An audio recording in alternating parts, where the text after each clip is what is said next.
il faut faire des projets de territoire avec des communes avoisinantes. Et si on est bien représenté au Muretin-Aglo et que nous y allions chaque fois, qu'il n'y ait pas de politique de la chaise vide, et que nous allions en force discuter des dossiers, alors nous pourrons développer l'activité économique à Senlis qui nous permettra de développer notre village. Quatrième façon, et cette façon-là, elle est propre aux collectivités territoriales, c'est l'impôt. À Senlis, nous ne sommes pas une des communes et départements qui payons le moins d'impôts. Donc je pense que les gens, payer des impôts, ils en ont jusque-là.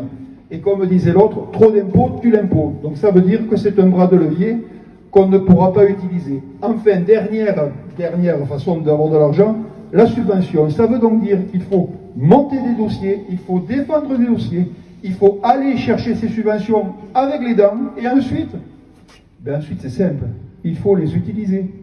Parce que si on ne les utilise pas, elles sont redonnées au Muretin-Aglo, comme par exemple celle concernant la voirie. Donc ça veut donc dire que ces subventions-là, il va falloir qu'on monte des dossiers. Et pour que les dossiers soient montés, ça veut dire que la mairie ne doit pas être tenue que par 3 ou 4 personnes, avec les autres qui suivent comme des bénis-oui ou à qui on impose les choses.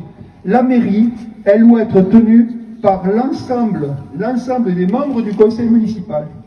Et pour que ça fonctionne, il faut qu'il y ait des employés municipaux qui se sentent bien à Senlis, qui se sentent bien dans leurs fonctions, que l'on mette en confiance, qui ne démissionnent pas les uns après les autres. Il y a eu des dizaines d'employés municipaux qui ont démissionné ces 3 dernières années. Donc ça, ce n'est simplement pas possible. Et ainsi, on pourra redonner un mouvement ascendant et enfin faire décoller notre ville.